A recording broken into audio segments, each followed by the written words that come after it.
The iron cable groaned, a long, low lament that vibrated through the floorboards of the barge and into the soles of Elara's boots. It was a sound that didn't belong to the living, a mechanical shriek that cut through the sulphurous fog clinging to the Blackwater River. He tightened her grip on the lever, her leather gloves slick with a mixture of grease and the river's oily condensation. The winch turned with agonizing slowness, pulling the heavy wood through a current that felt more like cooling wax than water. Below the prow, something solid thudded against the hull. It wasn't the hollow knock of a driftwood log or the soft scrape of river silt. It was a heavy, wet sound, the sound of meat hitting timber. Elara didn't look down. She didn't have to. The smell told her everything she needed to know, a cloying, sweet rot that sat on the back of her tongue like copper. It was the scent of the harvest, and this year the river was overflowing. A pale hand, fingers curled like white spiders, bobbed to the surface just beside the ferry's edge. It was followed by a shoulder clad in the tattered remains of a blue coat, the brass buttons long since turned to green crust. The body rolled in the wake, its face a featureless mask of gray puffery, before the current sucked it back down into the churning depths. Elara watched it go with eyes that had forgotten how to blink against the sting of the mist. Across the water, the silhouette of a man emerged from the gray curtain on the northern bank. He stood perfectly still, a dark gash against the muted world. He held no lantern, carried no bags, and his horse was nowhere to be seen. He was just a shape, waiting for the only bridge that remained between the dead lands and the dying ones. Elara eased the lever back, the barge shuddering as it fought the river's sluggish resistance. The man didn't move as the ferry's ramp slammed onto the muddy bank, the sound echoing across the water like a gunshot. He stepped onto the deck, his boots silent on the wet wood. He was tall, his duster coated in a layer of fine, white dust that suggested he had traveled a long way through the ash flats to get here. His hat was pulled low, shadowing a face that looked like it had been carved from a piece of lightning-struck oak. The crossing is 5 silver, Elara said, her voice a dry rattle. She hadn't spoken to anyone in 3 days, and the sound of her own words felt like grit in her throat. The man reached into his pocket and produced 5 coins, but he didn't hand them to her. He held them in his open palm, the silver dull and tarnished in the flat light. Elara reached out to take them, her fingers hovering just inches from his skin. She almost touched the rough, calloused edge of his thumb, a sudden spark of human heat that she hadn't felt in months. He pulled back sharply, her heart hammering against her ribs. "Put them on the barrel," she commanded, nodding toward the salt-caked keg near the winch. He complied, the coins clinking softly. He didn't look at the barrel, he looked at the river.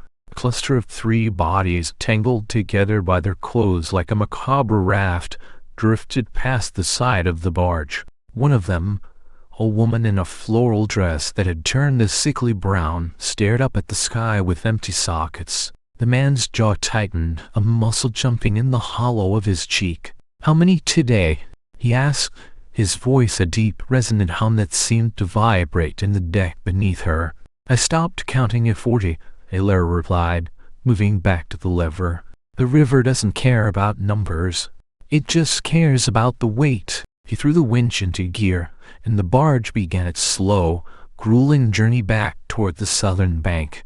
The man walked to the prow, staring into the fog where the bodies were thickest. The water was choked with them, a silent army moving toward a sea that would never be full. Some were fresh, their wounds still weeping red ribbons into the black current, while others were little more than bones held together by the stubbornness of their silk shirts. The barge lurched suddenly, a violent jolt that nearly threw Elara from her feet.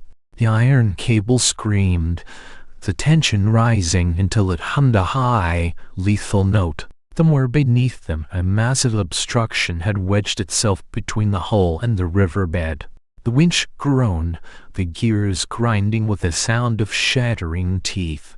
Elara fought the lever, her muscles burning, but the ferry stayed frozen in the center of the river. "We're stuck," she breathed, the panic rising in her chest. To be stuck in the middle of the Blackwater was a death sentence. The gases from the decomposing cargo below were enough to kill a person if the wind died down. The man turned, his hand moving toward the heavy revolver at his hip. He almost drew it, his fingers curling around the grip as he scanned the fog for a threat that wasn't there. He looked at Elara, his eyes sharp and suspicious. "Is this a trap, ferryman? Do the raiders wait in the mist for the boat to stop?" "The only thing waiting in the mist is the rot," Elara snapped, her fear turning into a jagged edge of anger. "Grab the pike. We have to clear the prow." He hesitated, then reached for the long, iron-tipped pole leaning against the railing. Together they moved to the front of the barge. The water here was a churning soup of gray limbs and dark fabric. A massive clog of bodies had jammed against the hull, caught on a submerged rock or a sunken wagon. They were piled 3 deep, a wall of cold flesh that refused to give way. The man thrust the pike into the mass, his shoulders bunching under his duster. He pushed against a bloated torso, the iron tip sinking in with a sickening squelch. Elara used a shorter hook, pulling at the tangled limbs, trying to break the knot. The smell was a physical blow now, a thick, greasy wall that made her lungs ache. She almost retched, her hand flying to her mouth, but she forced herself to keep pulling. "There's a girl," the man whispered, his voice losing its iron. He pointed the pike at a small shape caught in the center of the clog. She couldn't have been more than 10. Her yellow hair trailing in the water like dead grass. She was wearing a locket, a bright glint of gold that seemed impossibly clean in the filth of the river. The man reached down, his hand straining toward the locket. He almost grabbed the chain, his fingers brushing the cold, wet skin of the girl's neck. A sudden wave, caused by some unseen movement upstream, rocked the barge, and the girl's body was sucked deeper into the tangle. The man's hand closed on nothing but air, and he let out a jagged breath that sounded like a sob. "No," Elara warned, grabbing his arm to pull him back. "If you fall in, the current will take you before you can catch your breath. The dead don't like to let go of what they've claimed." He looked at her, and for a moment, the mask of the traveler slipped. He looked broken, a man who had seen the end of the world and realized he was the only one left to remember it. "I'm looking for my son," he confessed, his voice a ragged shadow. "He was at the crossing when the raiders came. They said they threw everyone into the Blackwater. I followed the bank for 20 miles. Elara felt a cold knot of guilt tighten in her stomach. She looked away, her eyes fixed on the rusted winch. She almost told him then. He almost confessed that she knew the raiders, that she had been the one to light this signal fire on the southern bank that told them the crossing was unguarded. He had done it for a bag of gold and the promise of her own life, a bargain struck in the dark with men who had no souls. "You won't find him," she said, her voice hard. "Not in this. The river takes them all and turns them into this same gray meat. Your son is gone, stranger. He's just part of the weight now." The man's face hardened, the grief turning back into a cold, lethal focus. He shoved the pike back into the mass of bodies with a grunt of primal effort. With a sickening crack of bone and a heavy splash, the clog broke. The barge lurched forward, the iron cable singing as it took the strain once more. Bodies swept past the hull, a dark tide of forgotten names, and the ferry resumed its slow crawl toward the shore. They reached the southern bank in silence.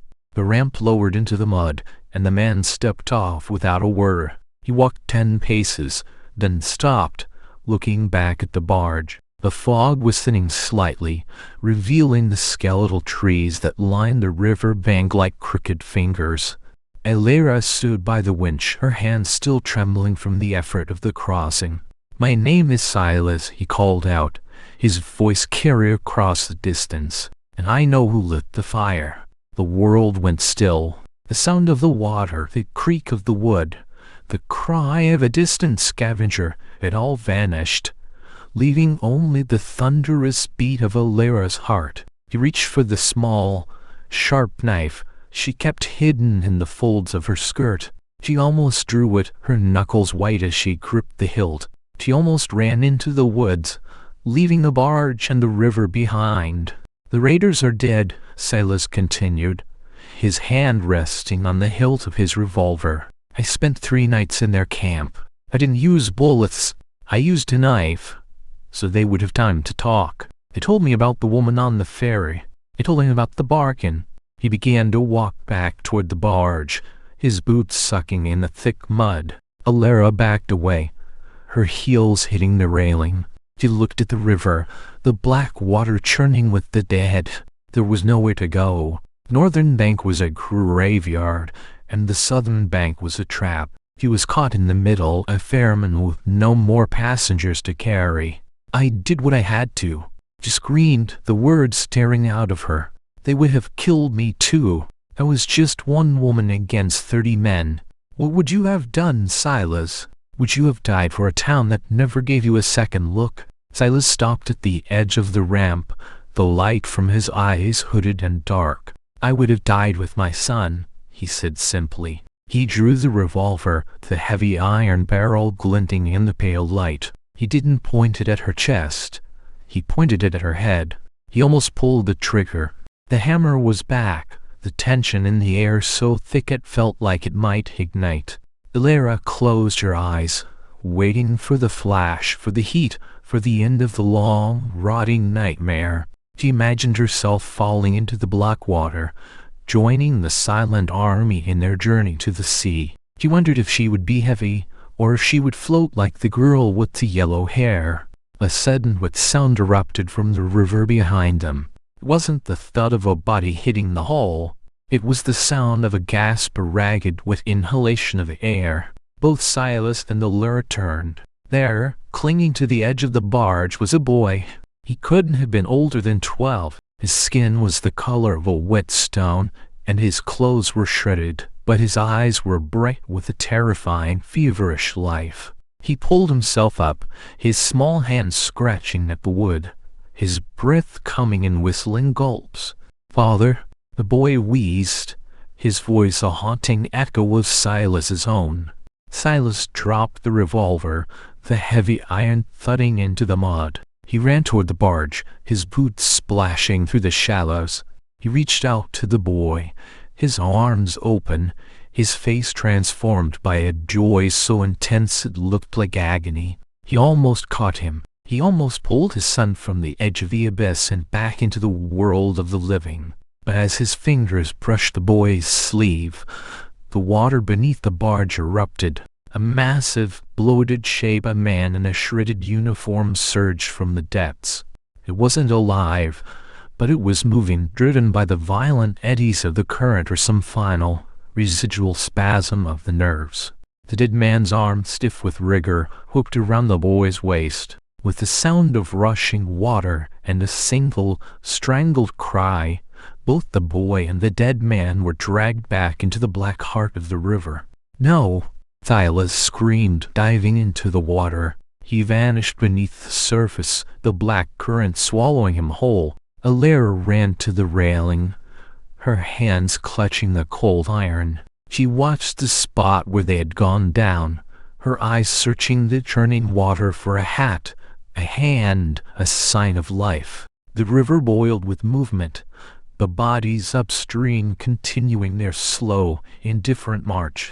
But Silas and his son did not reappear. He stood there for an hour, the fog closing back in until the shore was gone and she was alone on the barge. The river was silent again, the only sound a rhythmic thud of the dead hitting the hull. She looked down at the mud on her gloves, at the grease on the winch, at the silver coins still sitting on the barrel. The weight of the world felt like it was resting on the deck. pressing the ferry deeper into the silt. She reached out and took the 5 silver coins, her fingers cold and trembling. She almost threw them into the water, a tribute to the man who would never finish his journey. She almost dropped them into the dark, watching them sink until they hit the eyes of the dead. But she didn't. She put them in her pocket, the metal clinking against her knife. She walked to the lever and threw it into reverse. The iron cable groaned, the lament starting up again, louder and more desperate than before. The barge began to move, pulling away from the southern bank and heading back toward the north. She had to go back. There would be more shapes waiting in the mist, more coins to be collected, more bodies to be cleared from the prow. The river didn't care about justice. It didn't care about fire or bargains or suns. It only cared about the flow. As the ferry moved into the center of the Blackwater, Elara looked down into the water. For a fleeting second, she thought she saw a flash of gold, a locket, or perhaps a button. She reached out, her hand hovering over the surface. She almost touched the water. She almost let the oily cold take her, drawing her down into the silent, gray army where she wouldn't have to carry the weight anymore. A body hit the prow, a heavy, dull thud that shook the barge. Elara pulled her hand back and gripped the lever. She stood straight ahead into the gray curtain, her face a mask of iron and ash. The fog swallowed the boat. The cable screamed its long, low lament, and the ferry moved on, a splinter of wood and a river of meat, forever crossing a distance that could never be closed. Upstream, the massacre continued. Downstream, the sea waited. And in the middle, Elara ran the ferry, her pockets heavy with silver and her soul as dark as the water below. She didn't look back. She didn't look down. She just watched the winch turn, the gears grinding with the sound of a world that had forgotten how to live. The Blackwater flowed on, sluggish and sweet with rot. It was a river that remembered everything, a liquid memory of every sin committed on its banks. It carried the dead like a promise, and it held the living like a grudge. Elara was the only one left to hear its song, a low, wet gurgle that sounded like a name being called in the dark. She closed her eyes and pulled the lever harder, the barge groaning as it fought the weight of the water. She was a ferryman, and the crossing was never done. The river was full, the fog was thick, and the 5 silver coins were cold in her pocket. She was alone, and the only thing that followed her was the sound of the bodies hitting the hull. Thud, thud, thud, a heartbeat for a world that was already dead. The mist didn't break, the sun didn't rise. The world remained a smudge of charcoal and ash, a place where the living were just the dead who hadn't started to rot yet. Elara tightened her grip on the iron, her knuckles white, her heart cold stone in her chest. She moved forward into the gray, a shadow on a river of shadows, forever searching for a shore that would never appear. Hibble hummed its lethal note. The winch turned, the bodies drifted, and in the silence of the Blackwater, the only sound was the iron cable crying for a rest it would never find. Elara reached the northern bank, the ramp slamming into the mud with a sound that felt like an ending. But she knew it wasn't. There would be another shape in the mist. There would be another silver coin. There would be another body on the prow. She wiped the grease from her gloves and waited, her eyes fixed on the empty gray, the ferryman waiting for the next soul to pay the price. The river hissed against the bank, a sound like a warning or prayer. Elara didn't listen. She didn't have to. She knew what the river wanted.